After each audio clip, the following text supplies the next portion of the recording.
Welcome everybody to the zoning board meeting, January 27, 2026. My name is Marty Akins, I'm the chairman.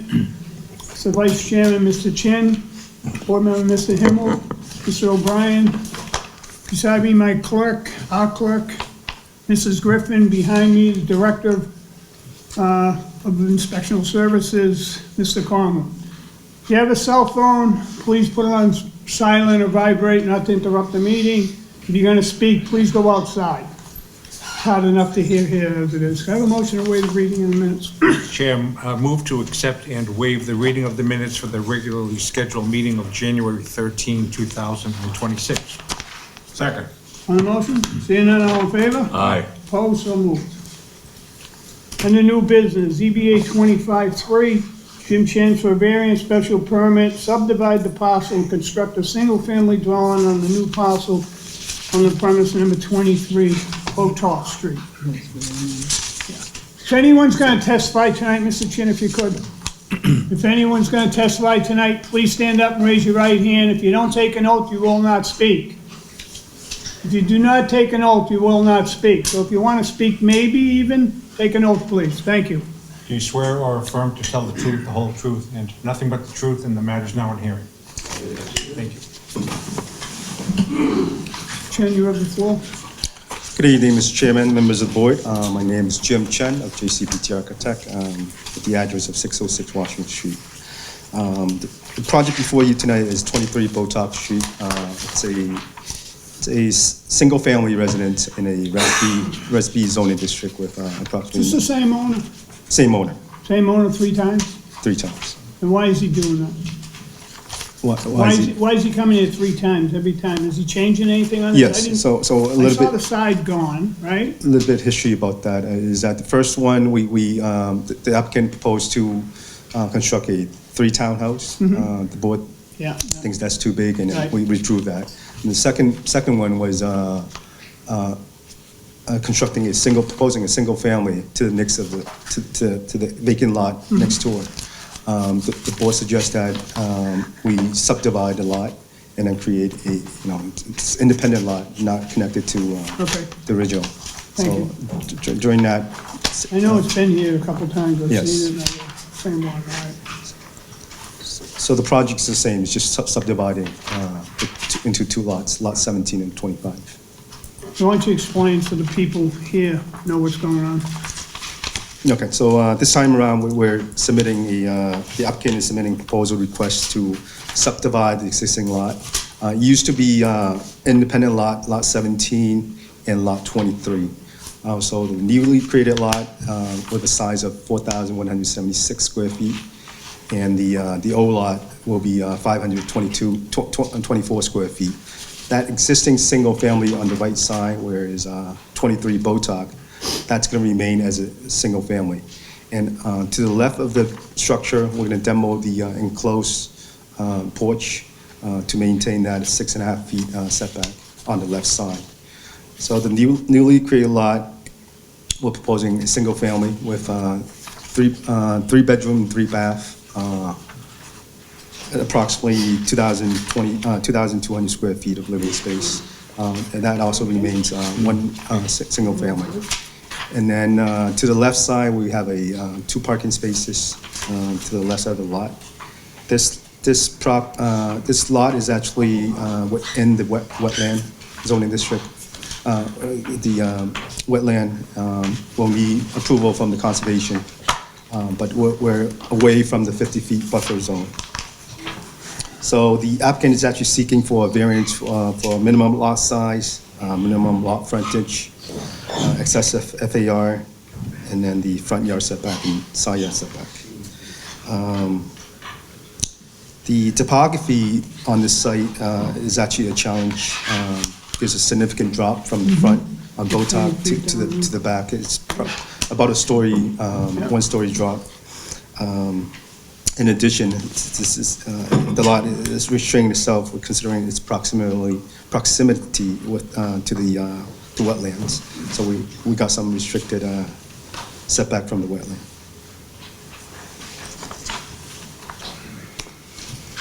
You know, 3 bedroom, 3 bath on a small lot.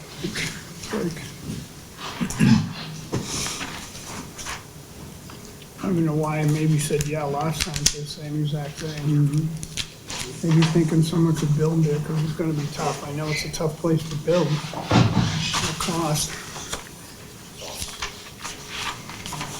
I don't know. Mr. Chin, any comments? I have a comment on the attic, the Yeah. existing attic floor. You look like you have a finished attic and then a new bathroom up there. Page A1.1. On the bottom right.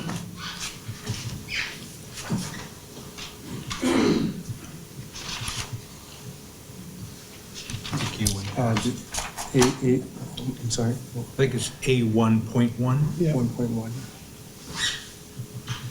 Well, that is the existing structure to the right side, 23 Botox, but this is not what we're proposing, You're not gonna do anything up? No. It's staying the way it is? the way it is, correct. Okay, I don't have anything else right now. Mr. Himmel? Yeah, A1.2, you need a full bathroom in the basement? Probably not, it's just a convenience. We can remove that if you feel more comfortable with that. Well, it looks like somebody's gonna live down there with a full bathroom in the basement. We could remove that. Thanks. Mr. O'Brien? No questions, Mr. Chairman. You can have a seat, Mr. Chairman. Does anyone want to speak in favor? First call, second call, third call, closed. Mr. Himmel, if you could read that in the record for the DPW, please. Martin Akins, Chairman Zoning Board, date January 9, 2026, 23 Batal Street, case number ZBA 25.3. We've reviewed the submittal for the above referenced project. Our comments are as follows. 1, specify how much impervious area will be increased due to development. Provide plans showing existing site conditions, layout of utility, girding, drainage, and construction details.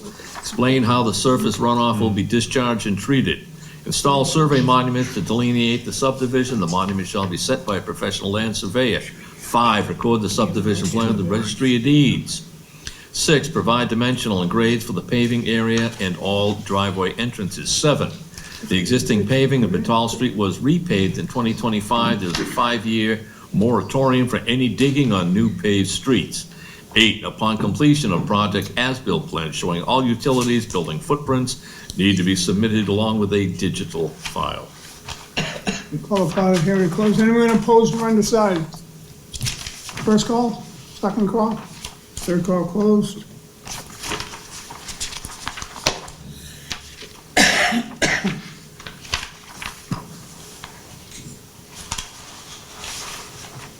A couple other ones, so you don't have to read the whole thing if you don't want to. Oh, no. Yeah, there's a letter of opposition. You can write that in, Bill Knuff. Bill Cuniff, 52 Ashworth Road, Quincy. Dear Council Riley, I just wanted to make my thoughts known regarding the above referenced case. As someone who has been the beneficiary of having been able to subdivide and build, I understand the petition of the applicant to seek a subdivision of what could be considered a larger lot for the neighborhood. However, after having reviewed the plans online, it becomes more apparent that what the applicant is requesting is somewhat egregious. The request side setbacks are just a non-starter. To subdivide to create 5 setback, both new and existing, is just wrong and somewhat disingenuous. A proposed house is 4-bedroom, 4-bath, very large as well. The site is Res B. It's only my opinion, but I think the property would be better served by adding to the existing or even detached ADU. Best of luck. Our new ward council, sincerely, Bill Cuniff, 52 Ashworth. Deb Ryder. That was a letter from the council.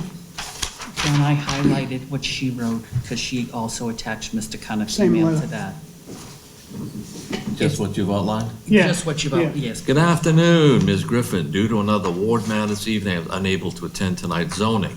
My concerns are as follows. Number one, applicant did not contact me, but I did reach out and speak with the architect seeking clarification on their request. It seems the homeowner contracted the prior counselor more than a year ago. Number two, the relief request is excessive, creating two non-conforming lots that will only aggravate parking, open space requirements. Three, lots abut protected wetlands, making the amount of usable open space far less than the 4173 and the 5224 indicated on the application. Four, this is a third attempt to obtain a variance to build on this lot. Five, the lot is blighted with trash and shows no effort to be a good neighbor. Number six, the result, if granted, would be two separate structures zoned Res B, allowing further development as a multifamily property in the future. I ask the board to reject this request or allow the applicant to withdraw. Thank you. Call it private hearing closed. I don't know. You got a 3-bedroom house here, 3 baths, and now it's a 2-bath, 3-bedroom house. And I suppose you can't sell a house unless it has 3 bedrooms, but, you know, you can put in a deed, you can put a single family only, it can't be used as multi afterwards, because it's been subdivided anyway. So it's gonna be in the deed, so that won't happen, you know what I mean? In other words, restricted to Yeah. single-family use, Yeah. even though it's in Res B. Right, because they have and an AUD wouldn't work because they got a variance on the property too, they'd have to come here anyway. So, If they wanted to convert, could they come back in here and request it, even though we said not to do it? Would be in the I don't know what a lawyer would say, talk to Mr. Chin, he's a lawyer, he'll tell you. I would say no, because we put a deed restriction on the lot. If it's in the deed restriction, it runs with the land, Would it? it doesn't matter who owns it. If they Okay. came back, say they came back now, they built that house, now they wanna make that a 2-family. And we put a deed restriction on it, can they do that? Well, it's built by variance, so they don't have any non-conforming rights. so- That's what I'm saying, right? So they can't, correct? Correct. All right. Thanks. Yeah. So, comments? No further comments. I think, from where we originally started, I think they're complying with what our secondary request was. They're just tweaking it, right? Well, yeah, but it was, when they added on to it, it looked like it was 2 houses anyway, Right, because they had the connector. yeah, So it wasn't even, it was really, is what you got now. right. It's almost the same thing, and we gave it to them last time. You know, do you need a 2,200 square foot home there, a 4,000 foot lot? No, probably not, you know? But there's a lot of work that's gonna have to go into that property, because of the drop, it is a lot. Is that why they haven't done it yet? 'Cause Probably, The amount of because work of the that's gonna be cost. done in there? Well, it's the cost, I mean, the cost cost of of wood the and work, everything right? right now is so prohibitive. The last year, it's coming down, but when's it gonna come back? I don't know. Maybe never. And again, I go back to my original statement. I Yeah. think that they did what we asked of them to do when Yeah. they separated them, so. I don't see I like to know what I know. And he changed the plan, twice. Mr. Himmel, how do you feel about this place? Yeah? Mr. Himmel, Well, I didn't know if you finished. no. I didn't think you did. Well, no, I think it's large. I don't like a full bathroom in the basement. It suggests that somebody's gonna live down there, so I remove that. Right. Even doing that, it's still a large structure for the size of the lot.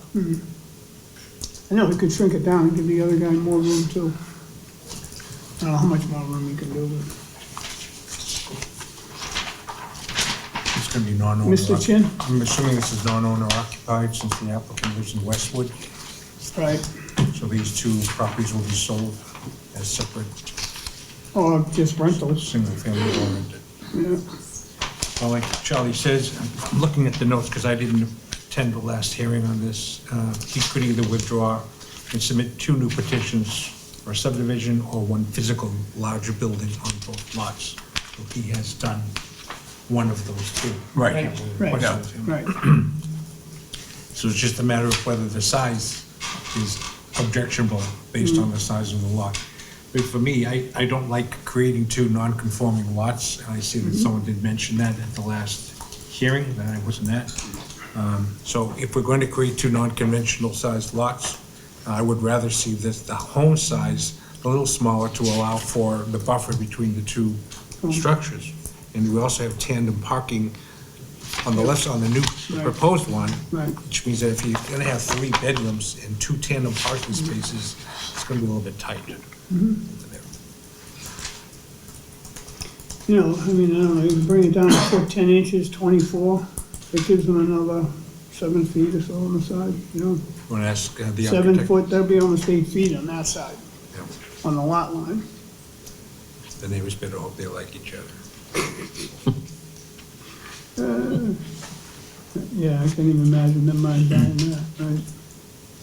But the length, what do you got, 38? 33, I can't read that. 38, right? 30, Himmel, you got 30, glasses, 38? 30, yeah, that's 30 feet long, right? Yes. No. I mean, he, you know, it's 3 bedrooms, I mean, he can do like, you know, 24 by 36 home, a nice small home for that little lot, and it would work out a little better. That's just my opinion. There's only 4 people here, and I should have asked you before I even started. And now we're in the middle of it, I shouldn't ask you, but I have to. You want to continue, there is only 4 of us, and I have to ask everyone here if they want to continue, because there should be 5. If we reduce the size, and then come back. You in agreement with that? Right? Yeah. Yeah. 24 by 30, 36, Can you Shouldn't it work done? with that? We can work. all right? Why don't we do that in 2 weeks, Okay. 4 weeks, what do you want to do? 2 weeks, or please. 2 weeks Next meeting, is, there's only 4 of us, and there's a lot on the agenda. February 10th agenda is already closed. All right, So the next available 24th? meeting is the 24th. all right. Can I make a motion for the 24th, please? Yes, Mr. Chairman, ZBA 25-3, Ward 6, Jim Chen for a variance and special permit / FPOD to subdivide the parcel and construct a single-family dwelling on the new parcel on the premises number 23 Patolph Street, Quincy, Mass. Move to continue the matter to February 24, 2026 at 6 o'clock. And Second. take the bathroom out of the basement. Okay. Second? Second. On the motion, seeing none, all in favor? Aye. Opposed, so moved. Thank you, Mr. Chairman. ZBA 2565, Brittany Dunn for variance to retain the recently erected 6-foot fence on the corner parcel of Seven Shores Road. Is the counselor here? You want to come up for a second? I know I talked to the council about this. We were at the Polar Plunge and we started talking about it, so we'll bring you up to speed. Council wants to see if he can put a vector mirror on the corner of the street, and let's see if that works. The only privacy that house has is that corner fence. So you'd be in the street. And that's why it goes down like 30 feet, 40 feet. Even the next neighbor has the same fence almost. So I guess what I'm kind of thinking is more of a phase approach if we try it. Yeah, we'll try it. Yeah, See we'll if try works. it and Yeah, see, and and then and come if it back. don't, we can always come back. But let's see if that works. I think that might work. That's, I mean, I think that's a good, I think that's a good step. Why don't you introduce yourself at the microphone so we have you on record, Council? Thank you for coming. Yep, I'm David Jacobs, I'm the Ward 1 counselor in Quincy. So we talked, Dave, about this, and I think it's a good remedy to start off. Let's put a mirror out there. When you come up, I mean, you gotta go out a little bit, but you can see the street, you can see it. But, wait a minute. So what we're gonna do is he's gonna try to put a mirror there, so that way you can see the whole street. Coming up the street, you can see the street. Where they have on those. Because if you cut off 4 feet and 4 feet or 6 feet and 6 feet, you're not gonna gain anything on that corner. you still gonna have to get out in that street. That fence goes down the street. And either you take the whole fence all the way down the street so they can see, and you're looking through people's yards, which ain't fair to the people that do live there, I get it. But something has to be done so you can pull out there and be safe. You know? You know, there is, I mean, talking to the neighbors, Yeah. you know, there are a lot of other issues, you know, going on there. There's a mailbox there that I'm a frequent flyby Yeah. user there. But also, there's a house across the street where people are parking, like almost right up onto the intersection, which also interferes with, you know, people pulling out on. Is that little yellow house on the corner? Yeah, it's like a square. Yeah. With a a hip roof, Yeah. you know, so there's some issues. You going on. talk to the owner and tell them they can't park out in the street because there's no place to get through, and people, I mean- especially snow and that, what do they do over there for that? I didn't even look tonight. I mean, they have a pretty large parking lot off of C They Street do. too. Yeah, Yeah. so I don't know how many units are even in there, but, I think it's 4, I think, I could be wrong. it's 4, right? Yeah. Also, maybe, you know, adding like a sign saying that there's an intersection coming up. No parking when it's 25 feet in the intersection. Yeah, well, also, I mean, on C Street, like coming into, you know, coming westbound, going westbound on C Street, having a sign that says there's, you know, an obscured intersection ahead or a blind intersection. I will say, you know, when you pull out, you do have to kind of lurch out a Yeah, little you bit. It is difficult. But, you know, again, with the mirror, I do think that will help, but we just don't know because it's not there right now, so, Right. you know. I mean, ideally, there was a fence there before, there were trees there before. I had my paper route there for years, you know, I'm very familiar with that intersection. But, you know, as someone who, you know, I teach driver's ed, you know, I would say that, you know, as it is right now is slightly dangerous, but it's not the only place where that intersection exists, you know, but. I know, there's a lot of them, I know. I know, we're gonna let the people speak anyway, I just wanted everyone to know that we talked and Yep. we went on that, all right? Yep. So here we are, 7 Shoreside Road. Does anyone want to speak in favor of that proposition for now, or someone else? If anyone's opposed, I will call you right after. You will get your chance. Yeah, So my name is Steven Saragusa. I'm with Bowman Consulting, working with the applicant, Can you tell me your last name again, please? Saragusa. address? We're at 350 Miles Standish Boulevard in Taunton. Thanks. So as part of this traffic study, so we went out there and we actually collected some traffic data at that intersection, so we knew kind of what the volumes look like out Yeah. there and everything like that. And then we also performed a site distance analysis, which is really kind of the crux of this whole thing. Yeah. And so we performed that site visit on November 20th, which was a Thursday. We were out there during the middle of the day, which is typically when you would want to do it, when speeds would be the highest along the roadway, just to try to get some free-flowing speeds out there along C Street. So it's kind of twofold. So we did some stopping site distance, which is along C Street. So we basically measured the distance along that roadway to be able to see the intersection and vehicles coming out of Post Island Road.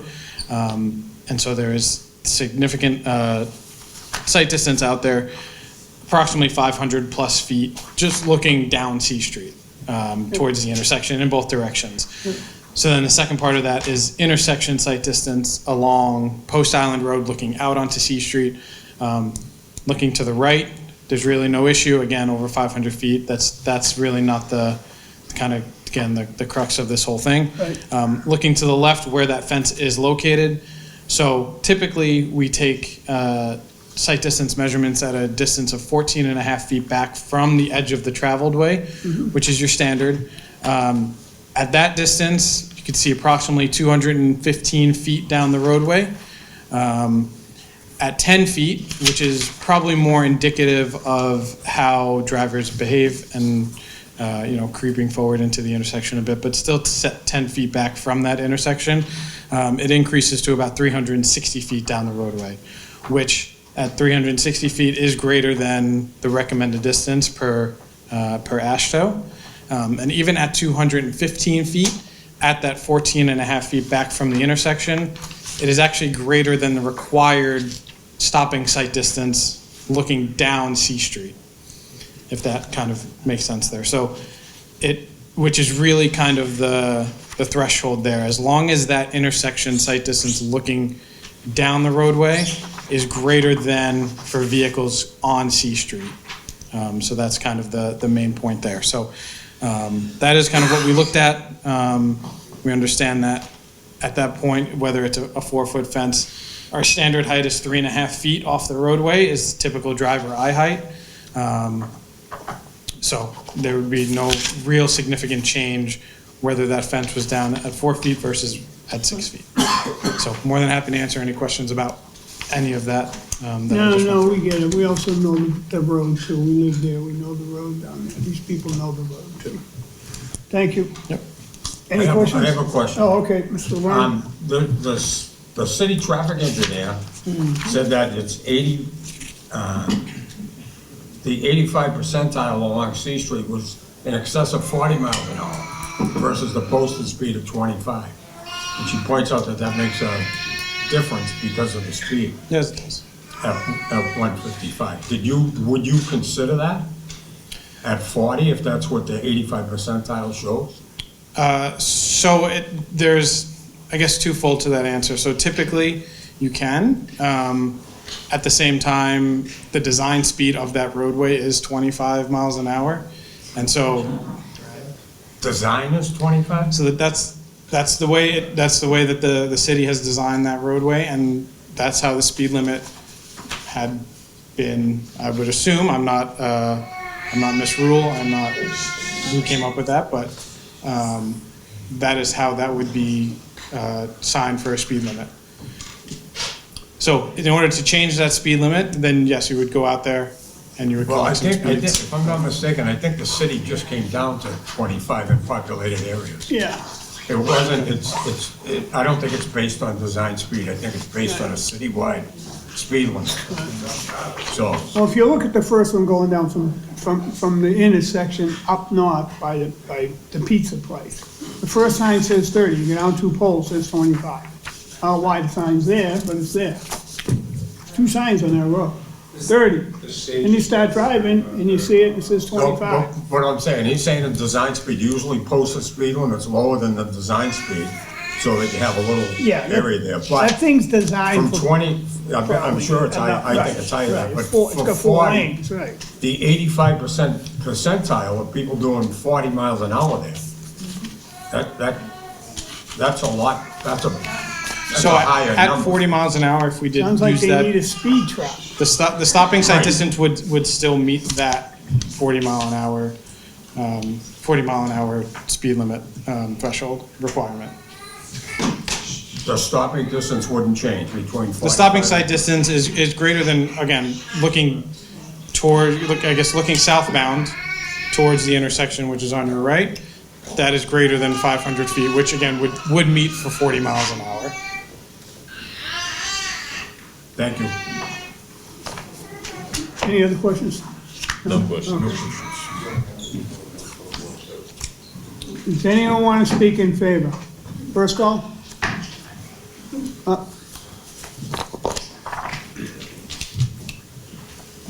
So, I am Brittany Dunn. I am the applicant. And first, I want to say that as far as building, like the fence is already existing, and that is due to the fact we did not know that there was a height issue. We matched our neighbors who already had the same height fence, and it's our backyard. So even when somebody said it was not up to code, we were like, what are you talking about? We looked at the code, it says front lot lines, so we were still believing that we were within the code. At that point, it was already too late, it was already built. If we had ever known that this was not to code, we were no stranger to the zoning board. We came in here multiple times before building this house. We would have gone through the whole process ahead of time. So it was a big surprise to find out that this was not to code. We would not have built this house if we had learned that we could not have a fence 6 feet tall in our backyard because of the location of this lot, which I explained in my application. It's very unique. Not many people have their backyard facing not just a regular street, this is a main road. So it's a very busy street. We have a bus stop on the other side of our fence, as well as a mailbox that's frequented. And so to have no privacy, we have 2 dogs, a young 6-month-old baby. I know that there was tons of trash there. My husband could speak to it because he's the one who had to do all the cleanup when we were building this fence. People throw trash in the yard without, now the fence is there, it's a non-issue. If we had a 3-foot fence, people would be standing at the bus stop doing what they always did. And again, no privacy. We're out there with the young child and with and dogs that would be capable of jumping over a 3-foot fence. So we wouldn't be able to leave them, a quick going out in the morning. We wouldn't be able to do that anymore, which is a main reason for us to have even ever built this house. We were living in a new condo in Quincy Point, but we didn't have a yard. So that's like the whole reason why we started this. And so for all of these reasons so the intersection there, if you go to the other end of Shoreside, you'll see another fence that's pretty tall and it's right up against. So I can see why that would be a visibility issue. Ours, it's wide mouth at that stop sign. So it's not a sharp turn corner where you have to like peek around. It's a curved wide, so as the report shows, you are able to see plenty. I do know that it's a change. I've talked to neighbors. It's been freezing out, so it's a little hard to catch people. But the ones that I've caught have said, yeah, it's a change. But one, they completely understand why we would want that. They would not want to live there without that type of fence. And they've said that, yep, it's a little bit of a change, but it's not a problem. I think it's just people used to be able to see, well, really, there used to be trees there, so... But in between us putting this fence up and when there was nothing there, you could just kind of see for a while down, because there was a chain link, you could see right through it and pull through. So I think now that there's a stop sign and there's a fence, you're forced to slow down, take it easy. I do have a letter that didn't make it into the submission because he was hoping to be here tonight, but he got pulled away. From a Quincy police officer who is on a detail tonight, so for the snow removal, so he couldn't make it. So I wanted to read that, and I can give you. If you could I see it first? Sure. Thanks.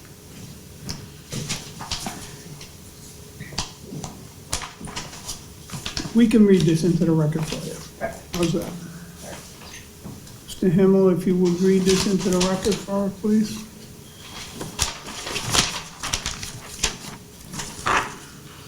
Dear Zoning Board of Appeal members, good evening. I have been a resident of the city of Quincy my whole life, 47 years, and have had the privilege of serving on the police department for the last 23 years, assigned to the day shift in patrol. For the last 17 years, I've been assigned the Charlie area, which includes Marymount, Howes Neck, and Germantown neighborhoods of the city.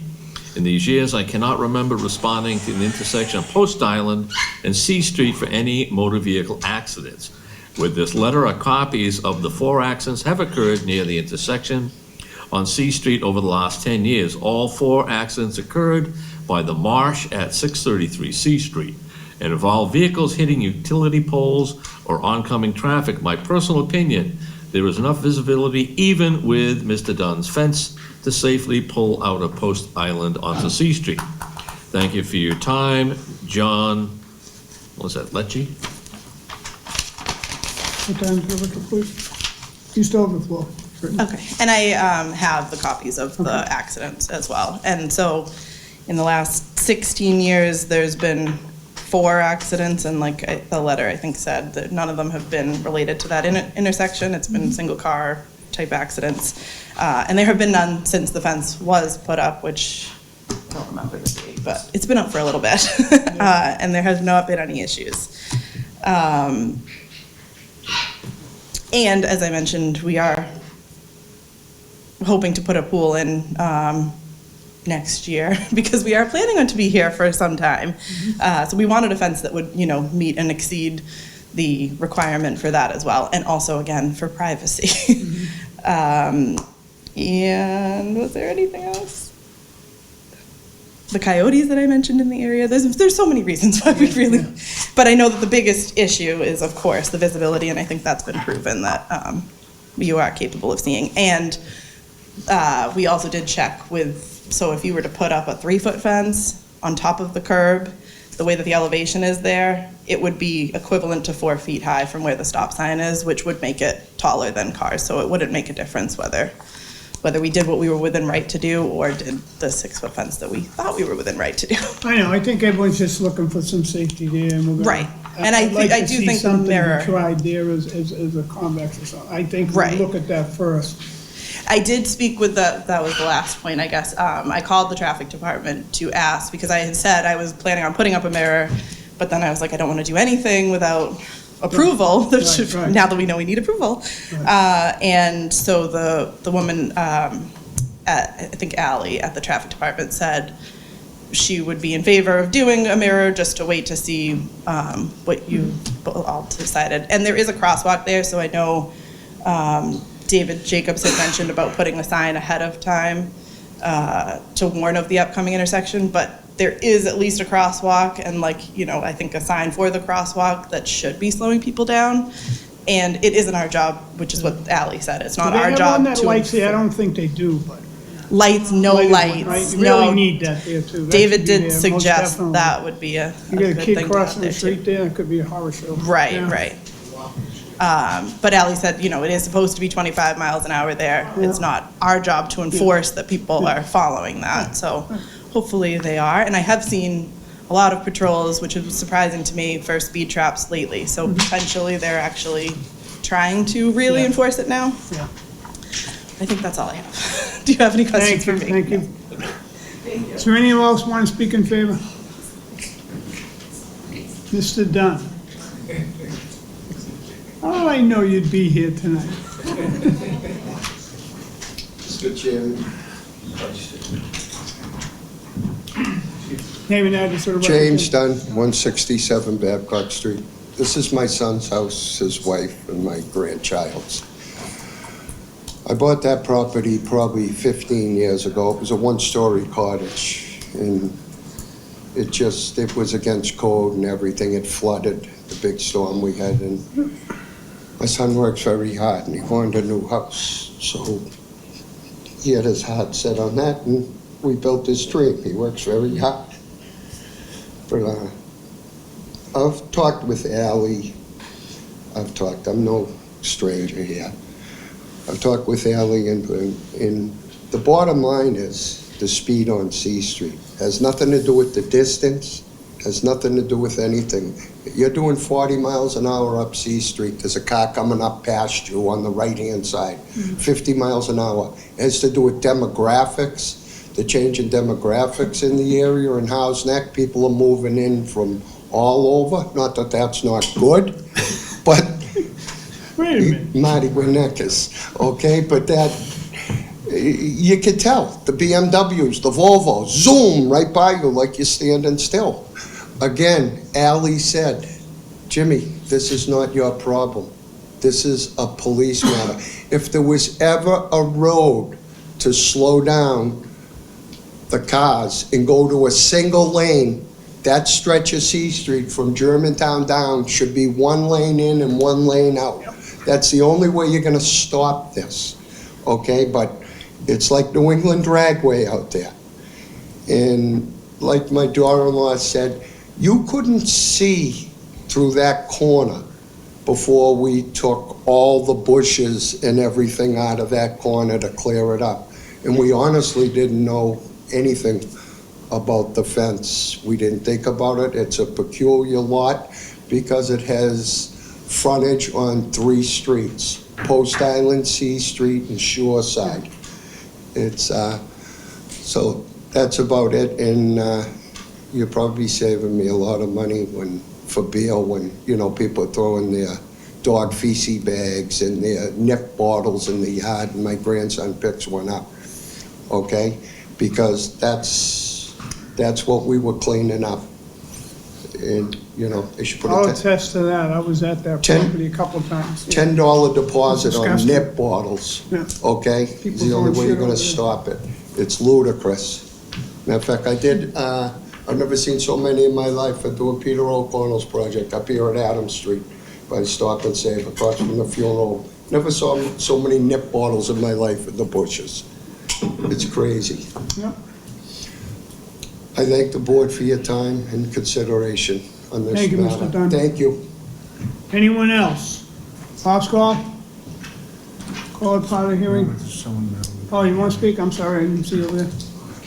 I have 3 letters in favor, and the rest are in opposition. Next, 3, a what? These 3 are in support, and these people are opposed, and all their letters are attached. Oh, okay. Name and address for the record, please. Sunny Jakunis, 18 Howard Avenue, Randolph, Mass. And so I'm the grandmother to Jack, Brittany's mom. So I am over there all the time. I'm always driving, visiting, babysitting, whatever. And I have actually videoed and I've taken a picture being in the intersection. I felt safe enough to stop. Even if those cars coming, you have wide visibility. But you know what they say, a picture says 1,000 words. So a picture would show exactly what you're seeing from your driver's seat. You know, I have a Subaru Forester.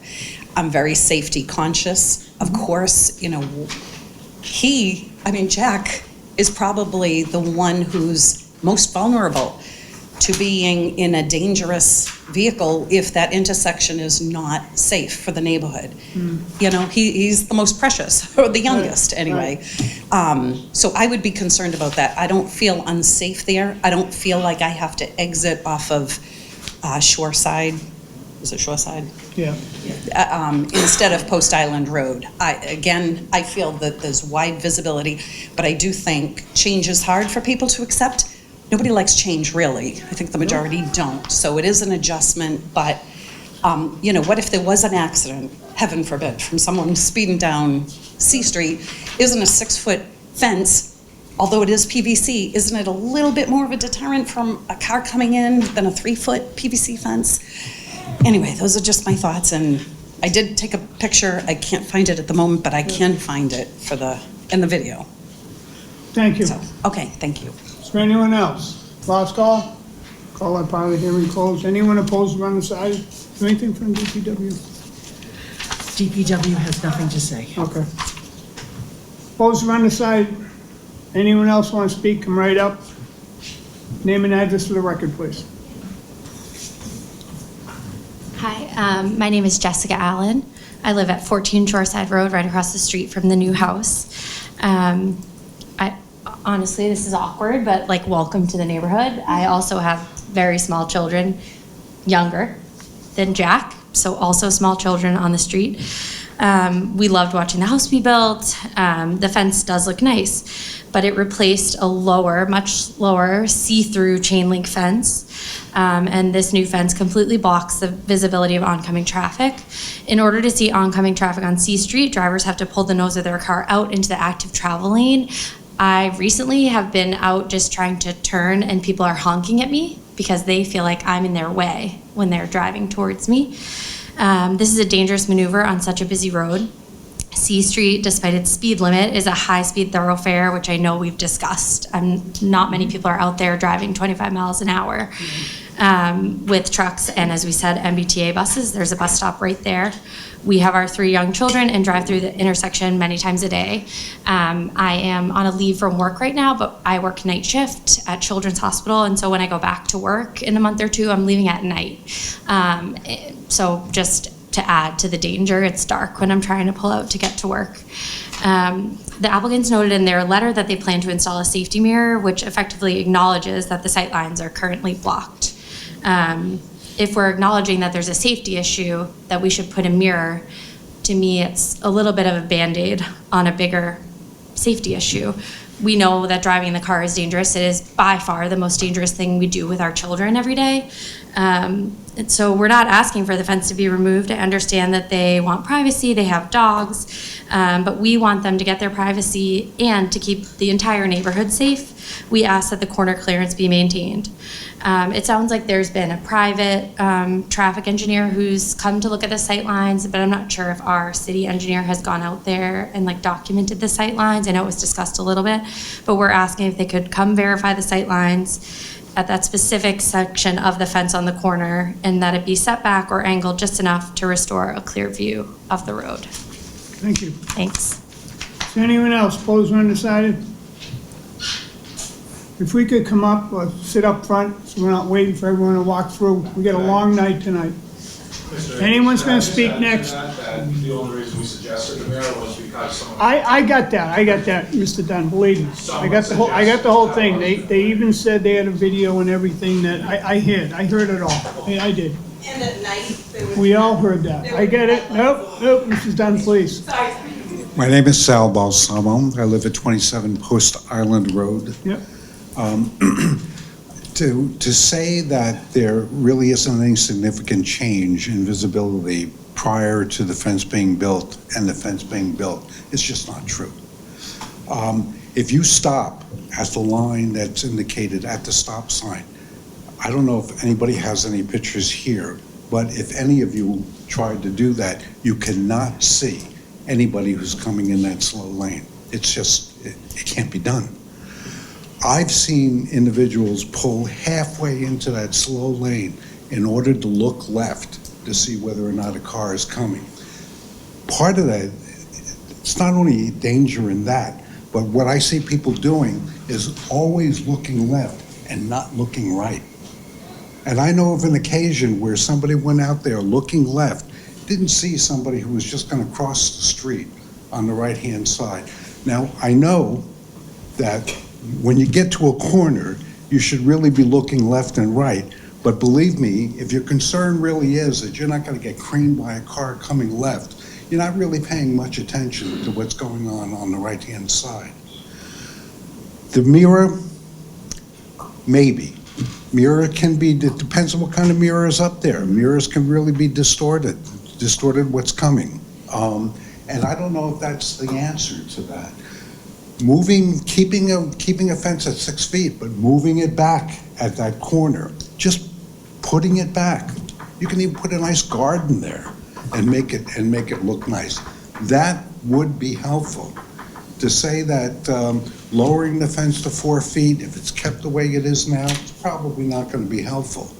But losing a little bit of your property in order to maintain your privacy, but also bring in some safety, I think it's an option that should be considered.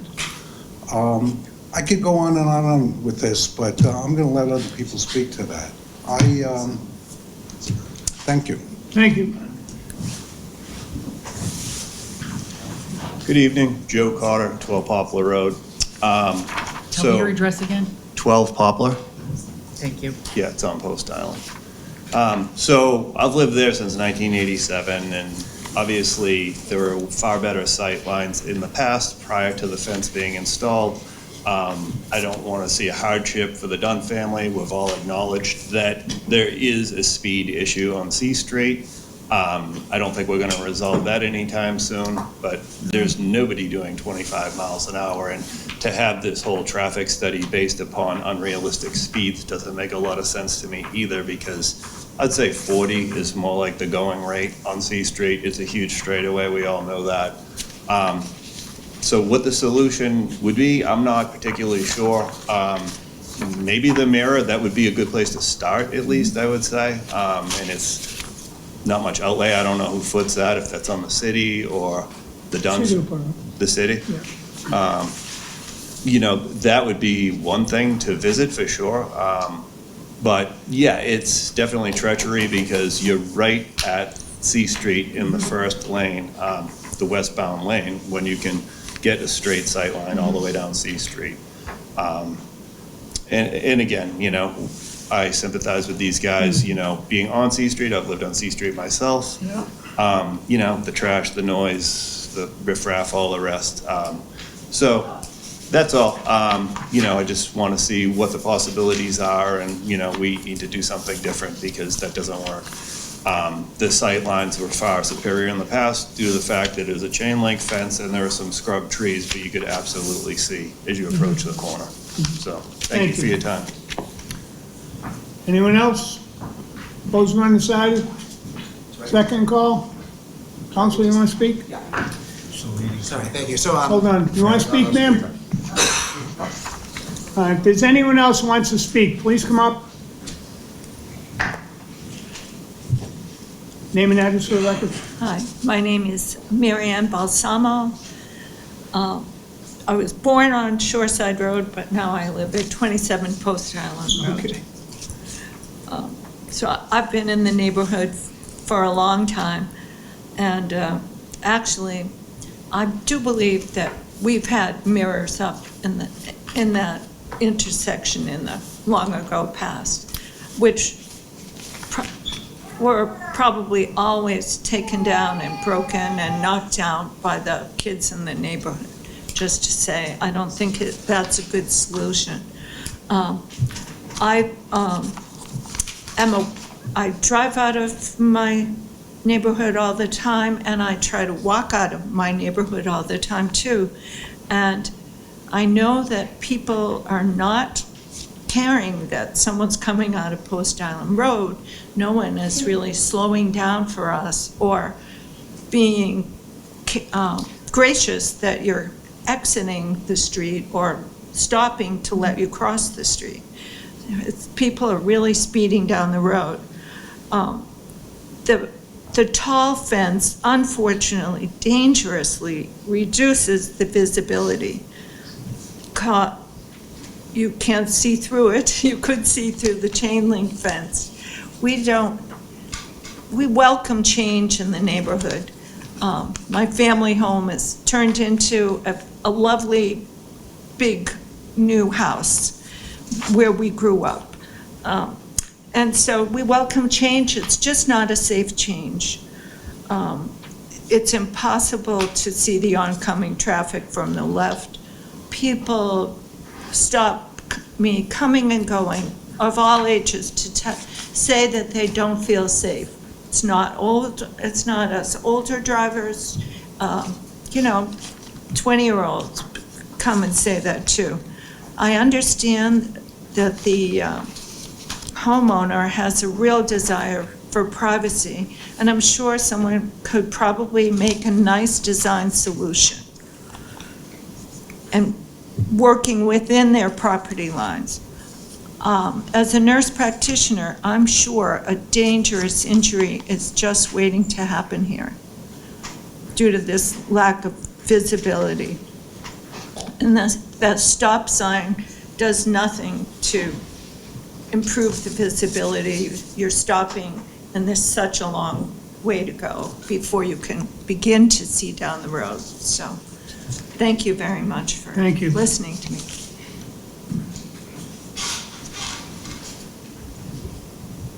Hi, my name is Mary Gibson. I live at 74 Post Island Road, and I have been in the community probably since the 60s, and we built our house in late 80s. I agree with, first of all, I know, welcome to Don's lovely home. Just beautiful home. The intersection has changed with the fence.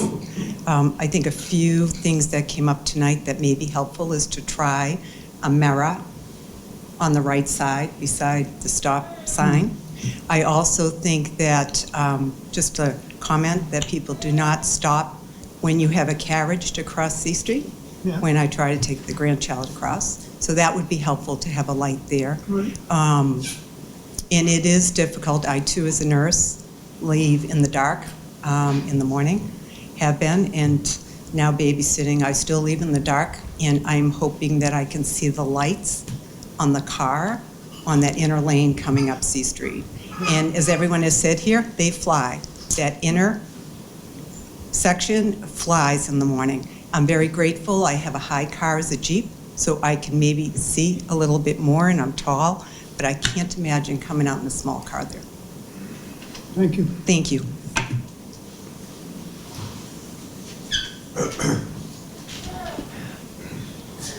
Hi, I'm Stacy O'Connor. I live at 75 Post Island. I've lived there 30 years. I just want to tell you guys, what you guys have done is beautiful. This isn't a personal thing, it's just safety. If you've changed the neighborhood, we really welcome you guys. We hope you can come to all the events. And, you know, it's just terrible talking. Yeah, yeah. Don't think I'm getting me, but. Yeah. They're gonna fill the house with, they're gonna fill the house with Section 8. Yeah. Well, I just want to say, it was really nice what you guys did. It's beautiful. You couldn't see the corner before, there was so much brush. But All right, hey. Whoa. Slow down, everybody. Slow down, Mr. Dunn. Slow down, come on. I was just being nice. I Fine. really think you guys have changed the neighborhood. Jimmy, They have, the home is beautiful. Anyways, That's really not couple things I want to address. The mayor, all right. Everyone gonna have to leave here? Let's get ridiculous, come on. Grow up. so the suggestion of the mayor is great, but like knowing the neighborhood, Shoreside had a mirror. The mirror doesn't last. It gets broken, it gets trashed, and it always comes down. For some reason, it just doesn't work. If you go there now, there's supposed to be a mirror on the Shoreside. Coming out of Shoreside, you can't get out either. That mirror hasn't been there in 10 years, at least. The storms we've had, that could have knocked it down. My biggest concern, it's hard for me to speak to this, but I have a 21-year-old son. He was just diagnosed with keratoconus, which is a visual impairment of his corneas. No cure, no hope. So when he drives out there, his corneas on the left and right side are affected. So for him to come out left now, and he has contacts and he has an official license and all that, it's so difficult now, left and coming out. It's scary. So I'm speaking to that. My next thing is I worked for the MBTA and drove that C Street bus route for a long time. Post Island, I did the 216 going down there. Coming back, it's blinding. And I'm in a bus, 40-foot bus, the windows nice and clear. You cannot see Post Island at all anyway coming up C Street. Never mind the speed, right? Now, I know it has nothing to do with coming out of Post Island, but the speed, as you spoke of, is just blinding. So with the beautiful fence that they put up, as one of you guys spoke to, even if they stepped it back, and that would be up to you guys to test that, to see how much they could step it back. I know it's a sacrifice on their land. Stepping it back, if you're not going to reduce the height, stepping it back, I think could solve a lot. I'm not positive, I don't know the numbers, but living there 30 years, the stop sign is going to do nothing. Their home on the right, they did speak of that earlier with the yellow one, they have the large lot. I've written letters to the owners. They say they reach out to everybody in the home. They don't pay attention, they don't park in the lot that's assigned to them. That causes another issue.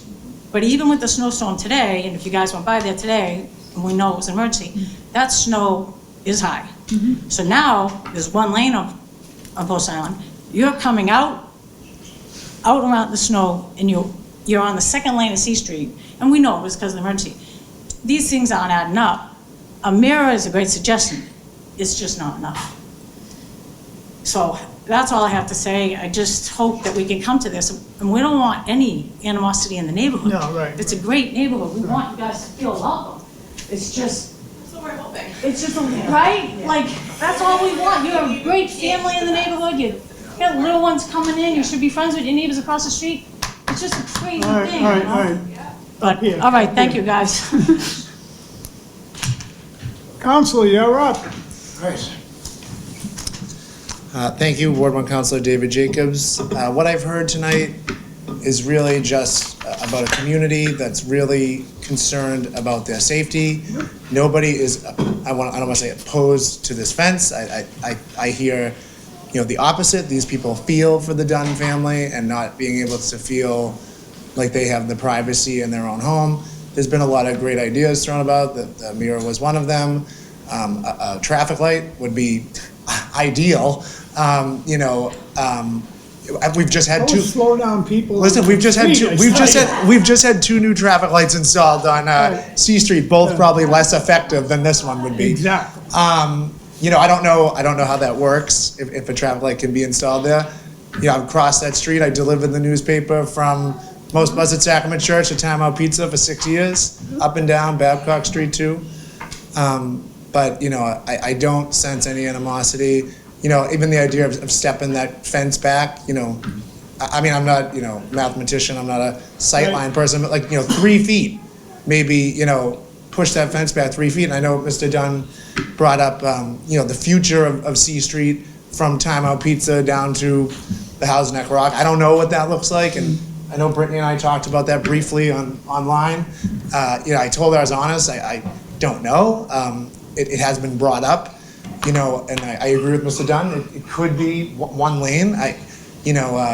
We could have a beautiful parkway. We could have an island in the middle. We could have the deeper sidewalks, and then that sight line would be moved. Again, I don't know when that's set to happen, but it's obviously before this fence goes up. Going for the speed limit a couple of years ago when they talked about the redoing of C Street where it's going on right now. Someone from Mass DOT was there, and that road was rebuilt last time in the 1920s for he said a 45-mile-an-hour speed limit from basically Peterson Road up to the police station. So that's why everyone goes 45. He says when a road's built for 45, people drive 45. And again, to make matters even worse, this is the one street that in America where the right lane is the speed lane and the left lane is the slow lane. Which is ridiculous. It is absolutely ridiculous. You come down C Street and they come on the right of me and it freaks me right out. Yeah, it does. It pisses me off that I want to race him and slide him right into a snowbank. Really, that pisses you off. You know what I mean? What are you, whacked? You're coming down a right lane, you don't even know what's around the corner, and they're doing 45 miles an hour. I'm going, holy Jesus Christ. It's crazy. It's just crazy. Yeah, I don't know if they're amicable to pushing the fence back. We could they have that beautiful Post Island fence, the Post Island Road sign a little further down the road. Maybe that's something they could put out there on the corner, right on C Street. A set of lights would fix it all. Well, if we had a set of lights, that would be. Fix everything. Who decides that? You, Council. Yeah. Come Well, on. I just want to read this. Spending money for all this other stuff. You can't get a light down there, Council? I would love to have a light power, there. buddy. What about those things in Boston, those cement poles, almost like the bike lanes that they put in? The On the way out. Yeah, bollards, they put them out coming out, right. Yeah. So you put it out right by Post Island. Yeah, you could do that and then merge everybody into the left. You could do that and then merge everybody into the left lane. Right. There's an infinite amount of possibilities. But I just want to read this into record. Thank you, Chair Akins and the board. I want to briefly clarify the traffic materials that have been referenced in this matter, the Bowman site distance study in the city traffic department's subsequent review, which I read. Both documents analyze the same intersection at C Street and Post Island Road, and both agree on several important points. Stopping site distance along C Street exceeds minimum requirements by a wide margin and a right turn movement from Post Island Road to meet the applicable standards. Where the issue becomes more gray is when there's a left turn movement, from Post Island Road at the standard site triangle measurement point. The available site distance looking left does not meet the American Association of State Highway and Transportation officials' recommendation. While visibility improves as the driver pulls forward, the city's traffic engineer correctly noted in her report that relying on forward encroachment departs from the formal design standard of the intersection. The distinction here is important. Drivers may adapt to real-world conditions, but zoning and permitting decisions are based on whether the site itself meets accepted standards, not on assumed corrective behavior by drivers, which we know is different for every single driver. In this case, the city's technical review identifies a measurable shortfall in the intersection site distance for the most constrained movement against the left. It's also worth noting that the review concerns a newly constructed solid fence, not a long-standing condition. While neither report states that the intersection is unsafe, zoning relief does not require a finding of immediate danger. It requires the board to decide whether a newly introduced condition that falls short of the standard should be allowed to remain in place. If the board determines that the relief is appropriate, again, I would respectfully ask that mitigation be required, including the consideration of a convex mirror, which I know they had stated was on the stop sign at the intersection. I would actually suggest that we put it on the telephone pole in front of 633 C Street at a height higher than the bus. I mean, that's what takes them down. That's what takes them down. So it's got to be up in the air like 13 feet, trash truck, whatever, facing left. What? We're gonna be able to see. Well, you'll be quite a distance away because the road, it's 75 feet across right there. It's to the other side of the street. On Shoreside, the mirror was on the actual fence. It was on the fence, yeah, but it was at like, if I recall, it was at like my shoulder height. Yes. So any kid could just go by and rip it off. I mean, if the convex mirror is up 13 feet, no one's gonna be able to do that. But again, if the board determines the relief is appropriate, again, the convex mirror, maybe again, moving that fence back a little bit and, creating some green space on the outside.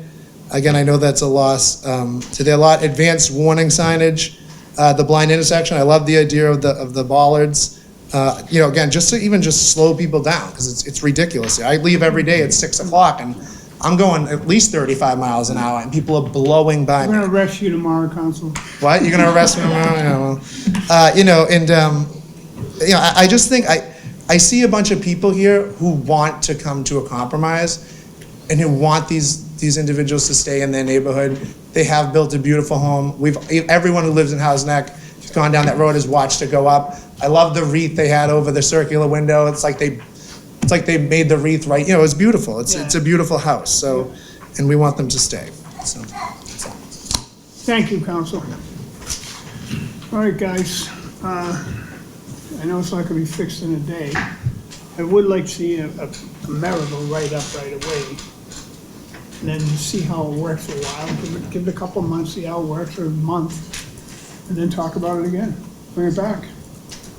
I'm okay with the mirror. I don't know how much time is reasonable.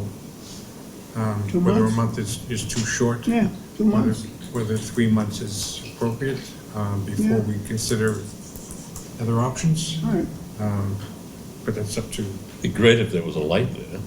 That would Oh, wouldn't it be great? I would love it. I mean, I would just put, we didn't put, the state just put in 2 lights, but we don't know. Well, at the very least, one of the crosswalk blinking lights. Should be there too. Yeah, well, we have those which would be further down minimal. at the Willows, Yeah, and exactly. it's like nobody, I mean, And you have this them in is a front of whole the church. neighborhood Yeah. that lives with these people. And you get them in front of the church and stuff. I don't think the light's gonna make much of a difference because nobody, unless you're crossing, they're not going to cross it. Right. Unless it's Well, what if I on put a a time. No, we're talking about. That's what What we're if just I put a talking. sensor in the road that will flash when a car's coming? I'll flip the bill, I don't care about the money. But could the city consider putting those ballots on that beginning part there on before the fence? Council, there you go. We can look into that. Bring it right into that. I'm not opposed to that, and I'm not opposed, Because in the future, like Mr. Dunn said, going down to 1 lane from Time Out Pizza, it doesn't, it already, place to put in a bike lane. it already goes down to 1 lane a little further down. Exactly. Which is nonsense. Yeah, It is. it is. So they race around and they get to the end, they got 1 lane anyway. Where you going? Yeah, Right. I agree, Stupid. It is. Very stupid. Save 20 seconds, yeah, it's You crazy. say 10 seconds so someone's pulling in their driveway and you gotta wait. Big deal. Slow down, calm down. People too hate. Put a bike lane in there. The speed limit. That's it. They can pull in the bike lane, pull in. the T-buses. Their house, so you the still T-buses go by can 'em. have pullover lights. Huh? The T-buses can have pullover lights. Right. Or just move the bus stop further down. All right. Why don't we put a mirror up there right away? Could I? See if we can get that done. Do you know how long that takes? No idea, find out tomorrow morning? I'll let them Who will know. decide how big the mirror is and how, City will do that. They know what they use all the time in those situations, what they're gonna need, how big. And I like your idea of putting up higher too. Yeah, Yeah. Cross Street higher. It can't be 5 feet tall, it's gotta be at least 10 feet. I asked for a new sign on Charles Street a couple of years ago, and then they diverted the bus on Rock Island Road. The bus took, it was there up a week, the bus took, and they put the sign going out over Rock Yeah. Island Road, bus took That's it right right down. on. Except for- Yep. What are the steps to get those ballots for Bike Lane? We're gonna Council, look into that. council will work on that. Charlie? We put them in up there on the Graff Highway. Yes. Yeah. Construction. Right, We put them in there. yeah. The yellow flexible Yeah. ones. But unfortunately, Mr. Chairman, I don't think this is the venue for that. I think that'd have to go through traffic. Oh, it would have to do everything. Yeah. It's a good place to start discussion. Yeah. Yeah. Discussion of single lane down the neck I of the, agree that. Put them all the way down. right, It goes from 1 lane to 2 lanes back down to 1. going It's stupid back down to anyway. 1 lane, so. right, you can only go one Anybody lane. living over there in that neighborhood would want that. All right, guys, we got a lot tonight. What do Yeah. you wanna do? I don't know, I like the mirror idea and then see what happens. All right, But city council's gonna have to do What I- something. It should be constructed there anyway. yeah. Would our goal be to see what the response, what the neighbors think of it Yeah. when we hang it for Yeah, a and do couple of it. months and Yeah, see where 3 it goes? months. And then come back and give us feedback? Yeah, bring it back. It's gonna take a month to get it done, so bring it back in May. Yeah, I mean, just, what's the end product is, we're looking to see Right. that the Safe neighbors are farm. comfortable and they Right. feel the Right. benefit of that intersection. Correct. Okay. Yeah, May good. is the 12th and the Mr. Chairman, 26th. can I ask a question? What? We are under a temporary CO till this is rectified. Rob, how does this affect our temporary? It's gonna, we'll talk to Rob. I'll talk to him. Relax. May what? May's dates are May 12th and May 26th. 26, it might take a few weeks to get this done, maybe 6 weeks, who knows? You know, the city, what's going on now with the snow, you might not get that for another. Why don't we move this till April, can I have a motion to move this till April, May 26th?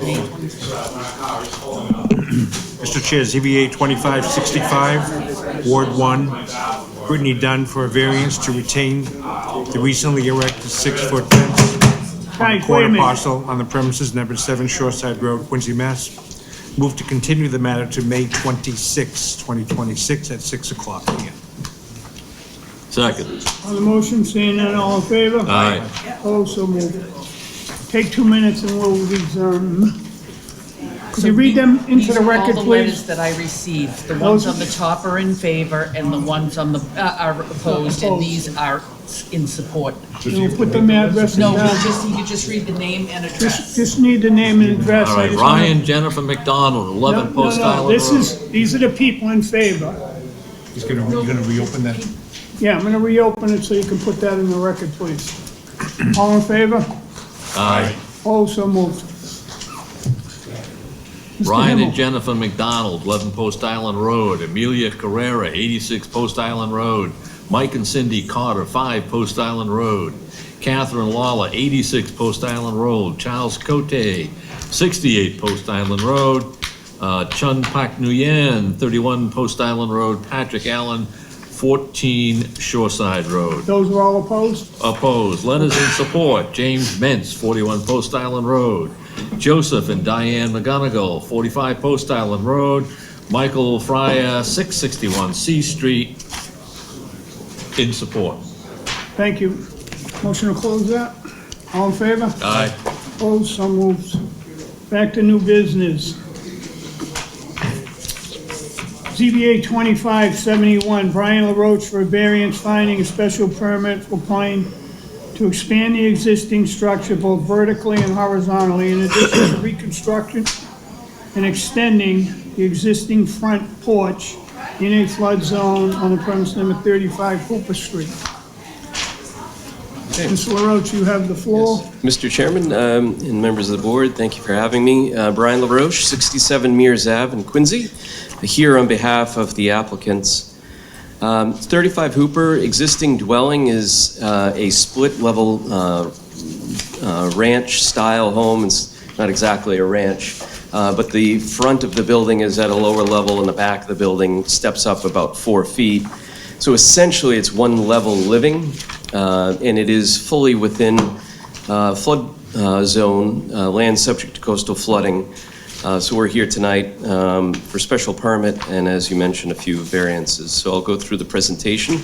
Hooper Street's a dead end. The house is at the very end near the Spring Street Marsh. This is the City of Quincy's GIS map. You can see I've turned on the layer to show you the land subject to coastal flooding. So the corner of the lot inboard is higher, and then it slopes down towards the marsh. And so, give you an aerial view just to show you, this is the marsh area around. So the paper street that is Huntress, not Huntress, hang on a second, I have it here in a second. I forget the name, but you'll see. Camden, thank you. You'll see in just a second in the surveyor's map. But you can see in this view here, where the red arrow ends, that is the paper street that we're going to talk about in just a moment. And you can see it's not a street. It's been abandoned and is being used by the neighbors, who are the only direct abutters of that land. On the other side of the street is city-owned property and marshland. So this is a view of the existing home that we're proposing to put a second story on the existing foundation of the main structure. And then we're also proposing an addition to the right of the property towards where the paper street exists. So here is the surveyor's plot plan for the proposed project. You can see the existing dwelling and then the addition of 17 feet, which will come right up to the edge of the paper street. And there's plenty of precedent in projects that we brought before the board and others have brought before the board to come that close to the paper street and not actually maintain any of the setbacks, since it is not land that can be occupied, used, or built on, and it is city property, so long as we don't encroach over any portion of that land. So the two-story addition that we have, the lowest level is essentially at grade and will be a garage. So there's no proposed filling or adjustment or changes to grading at all. I know that was one of the questions of the city engineer. The other thing that the city engineer had noted, since we submitted this application to the ZBA on December 3rd, I did receive the botanist's flagging, and the surveyor did update the plan. So I do have, let's see, I did upload it last night. I thought I had copies of that with me. But I did include that in our updated submission online. So we've delineated wetlands, which are off to the left of this drawing. And the only other resource area that was identified was the land subject to coastal flooding. So the city engineer did question whether coastal beach, coastal dune, or such.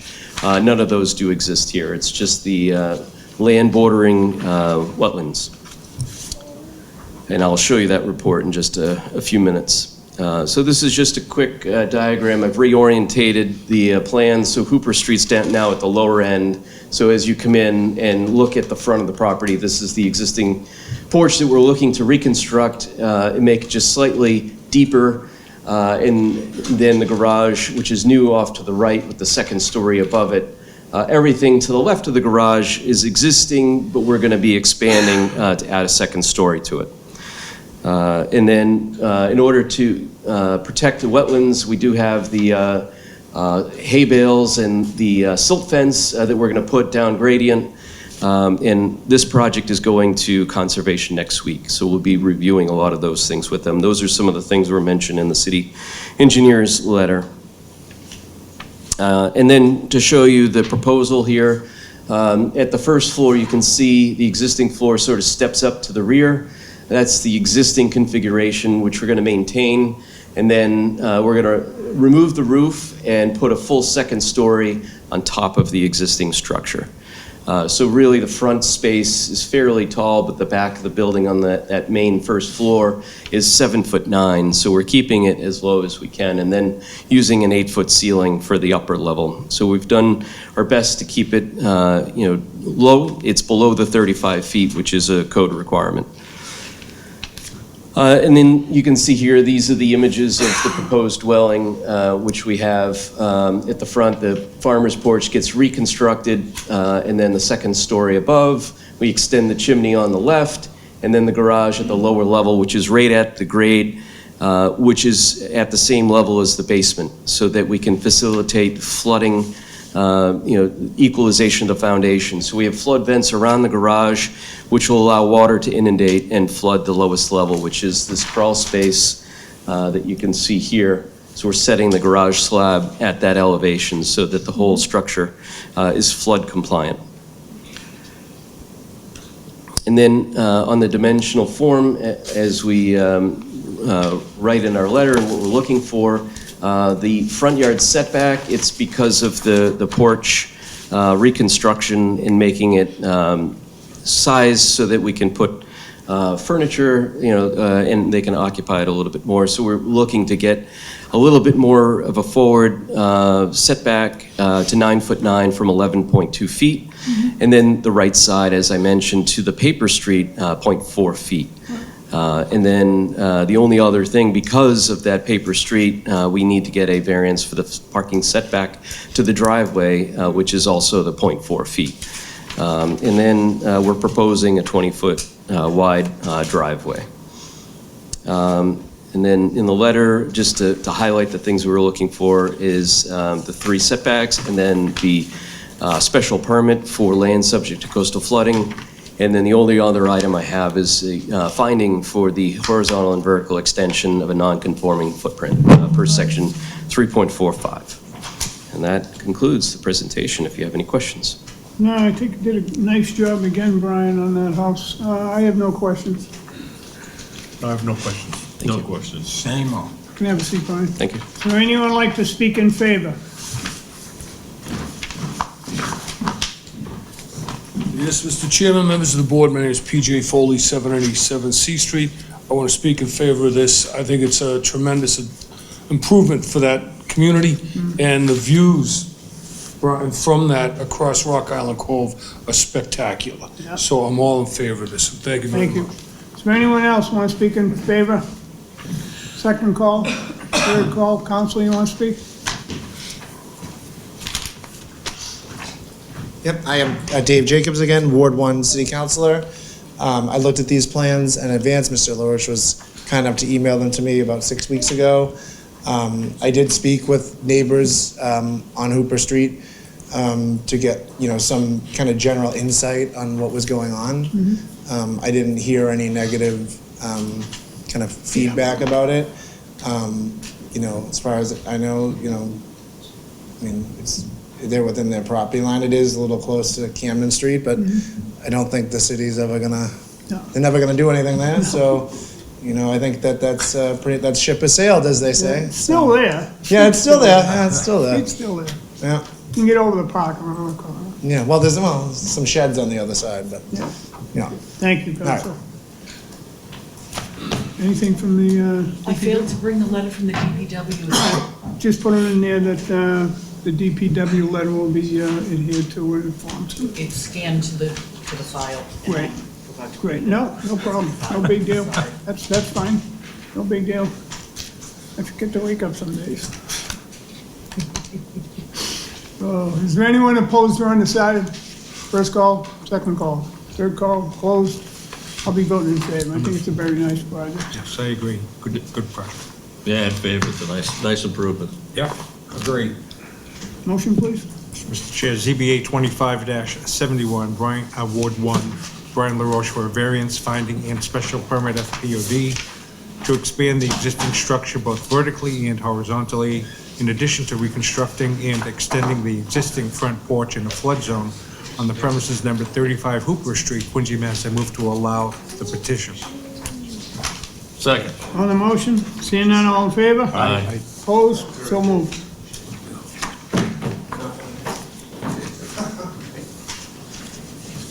Thank you. Good luck, Mr. Davis. All set? Yep. Okay.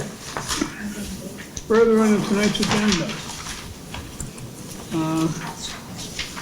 When do they, 166, when do they want to go? 166 Independence has requested a continuance to February 10th. Is there enough room for February 10th for them? Yes, there is. This is what showed. Have a motion, February 10th?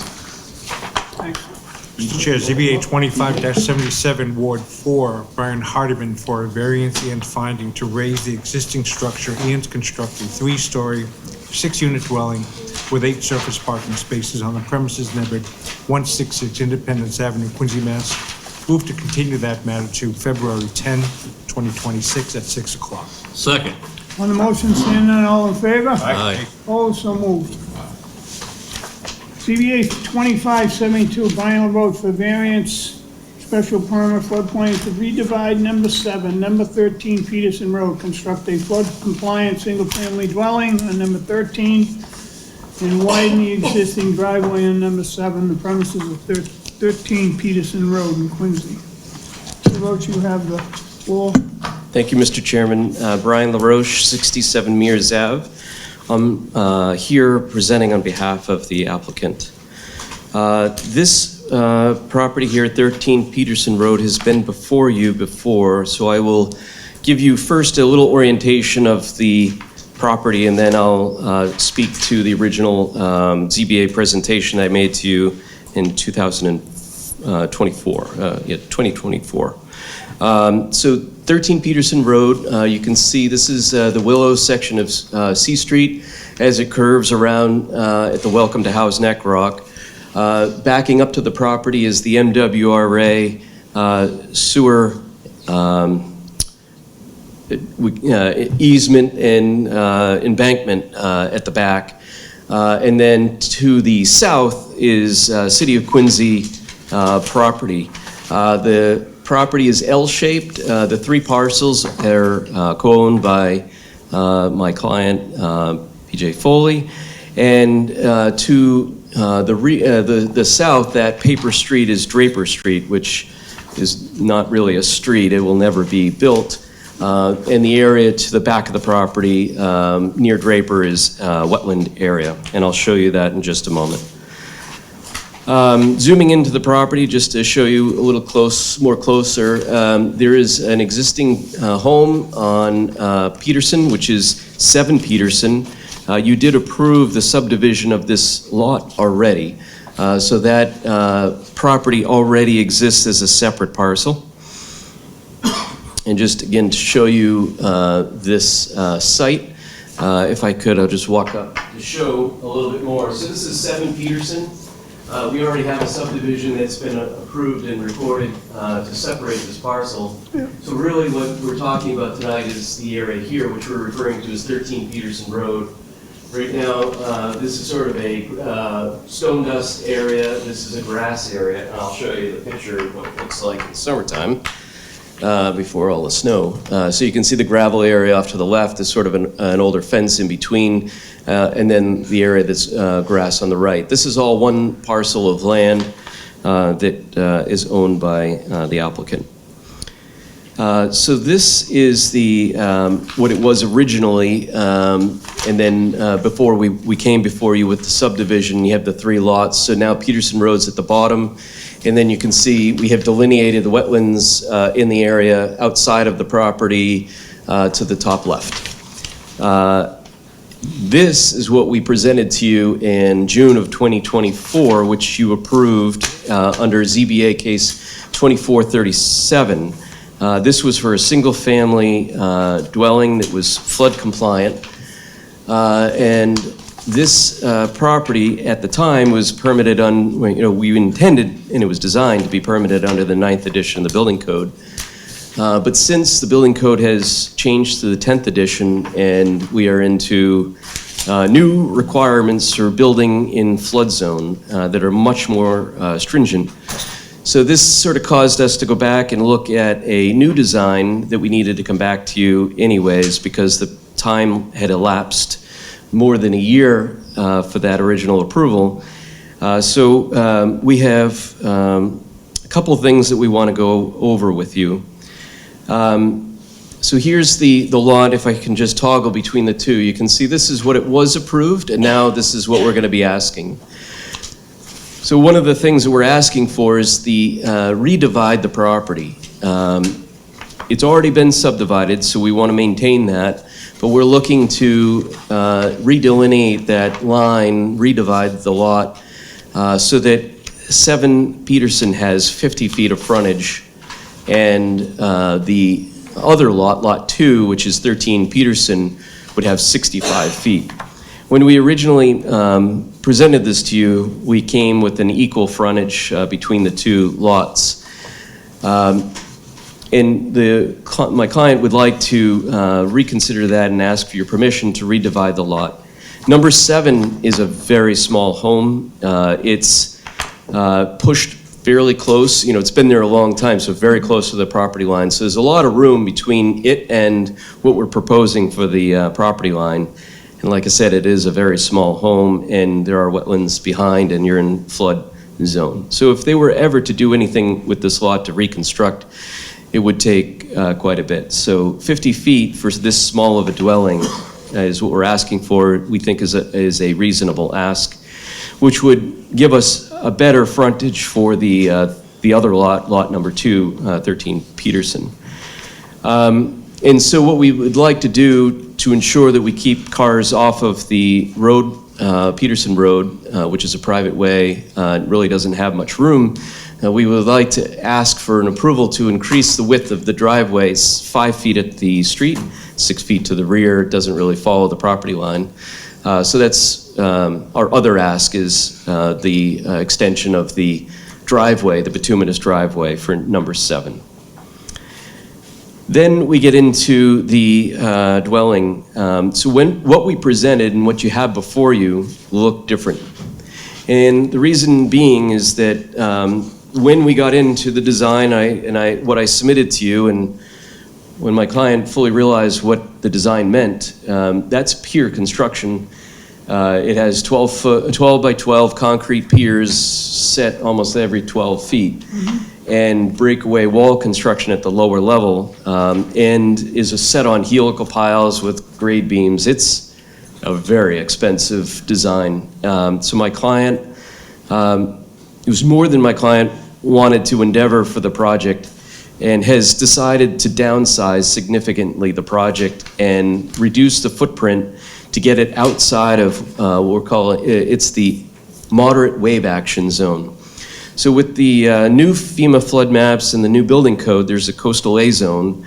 And when you're building within the moderate wave action zone, which is delineated in the yellow highlight that cuts through this property, it requires flow-through construction.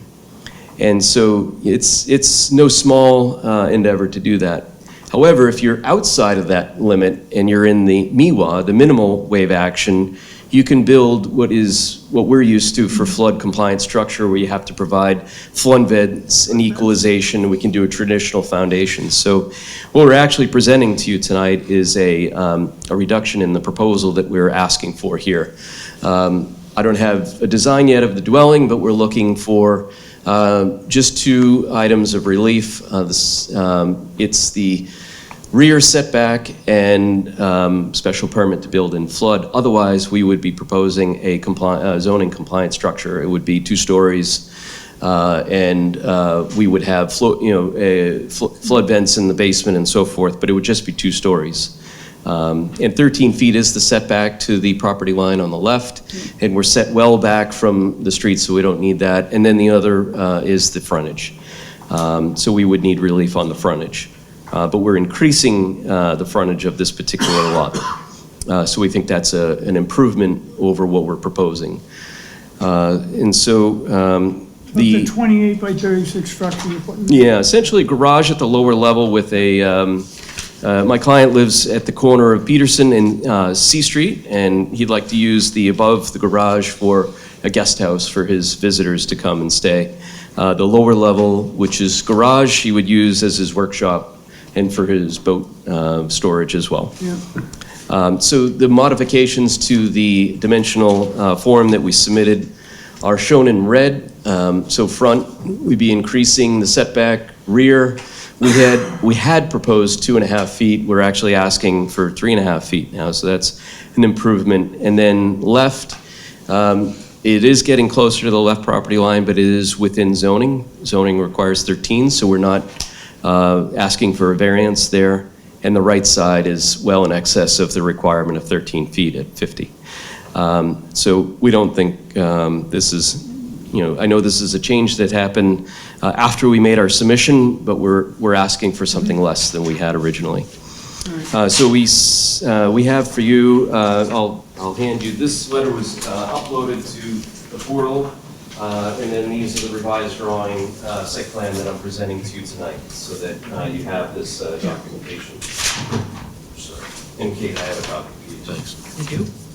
Yeah, I have more. I want for her. Yeah, I actually have Nina's in my bags. Awesome, thank you. You need more, I have more.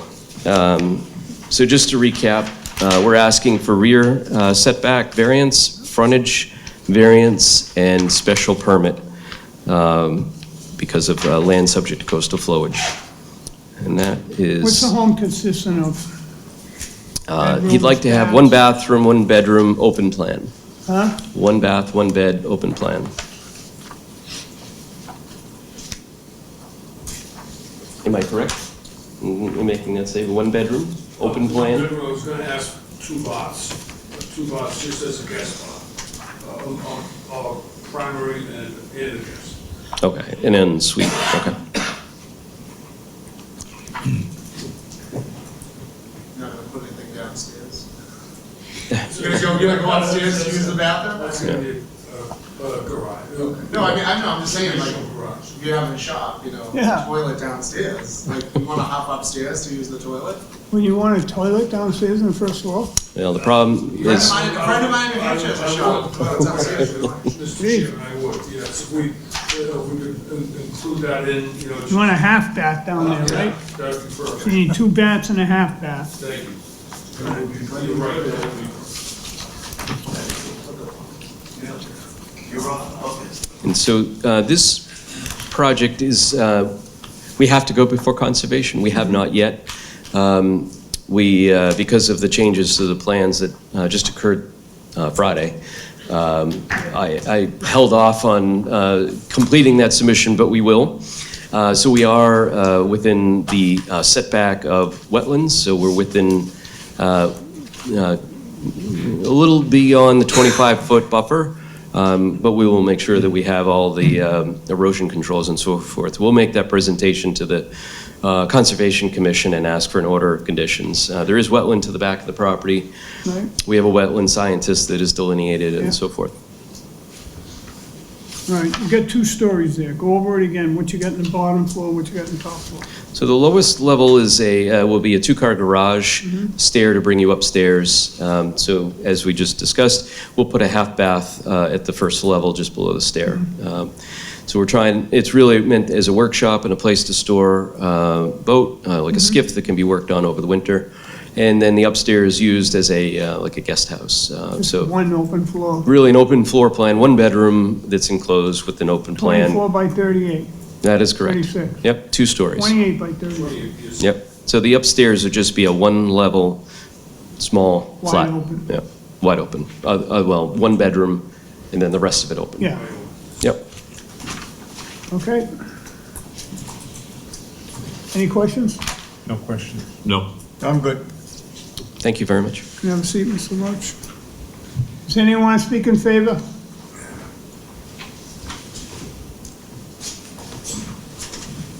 I speak in favor of this thing here. Dan Name and Davis. address? Dan Davis, 35 Hooper Street. I've known PJ pretty much all of our lives here. He's a great guy, good neighborhood.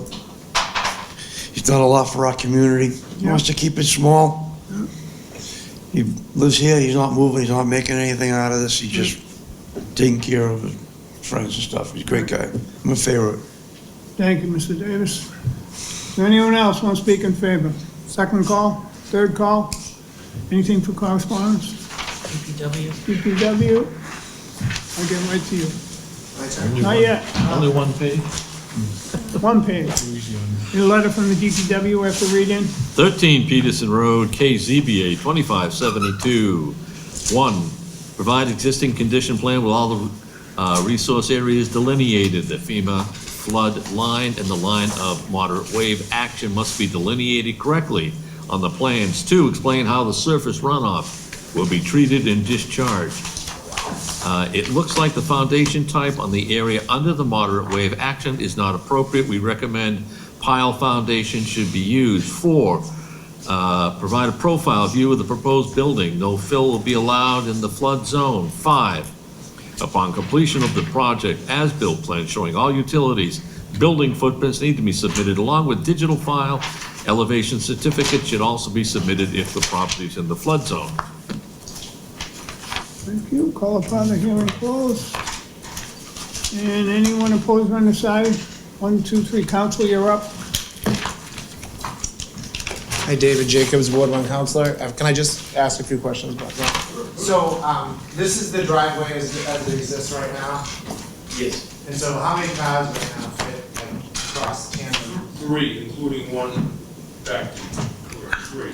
So 1, 2, 3, you can put another one like right here? That's right. Okay, and there's a splendor extended over by 6 feet? 5 feet, yes, and if, I mean, I that's what tried, he's I'm a moving. big That's fan what of he's people moving. who do services, so Yeah, this for the proceeds past that. 2019, They're gonna I put move in into the gravel zone. extension, it just doesn't work, I So can't. this right now is kind of already gravel? Yeah, off to the side, if you go there right now, you'll see. Well, what happens, something about the configuration of the street, I can't maintain the gravel migrates out on Peterson Road, and I keep sweeping it back, and it keeps coming out. My neighbors drive down the street, and it's like BB's going in there, well. We used to have a gravel driveway, I don't know what happened to the gravel, it's all gone. So, the 5-foot extension would allow, parking to come off of Peterson Road, which has really become an issue in the last. So like you could have 1, 2, 3, 4, 5 cars? 3 across, this would allow 3 broadside. And then further back, we already have the 1. Yeah. And another one. It would provide an awful lot of off-street parking there. Okay, and so for like over here, where the garage is, right, so this is like the road frontage, like what's the, it says proposed driveway, like what's the surface of the driveway to get to the garage? I honestly haven't gotten quite there yet. We're outside of the buffer zone, so I'd probably have to go over that with conservation, I would imagine. They might have, they'll have some, certain, they'll have questions. I'm sorry, to be honest, I don't have a good answer. No, that's it. And so this is the line, this is the property line as it's going to the. Correct. Okay, and that says there's 5 feet between this driveway and the Yes, so garage. that's, that is code, I think the code is 3 feet. 3 feet buffer. Yeah, and we've got a nice attention there.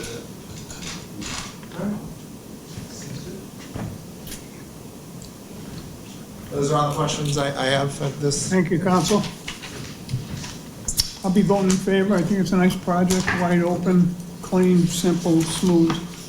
Yeah, I think it'll be terrific. I like the elevations, I like the use of the space, that land with its restrictions, so good job. Yeah, I like it as well, not huge. Agreed.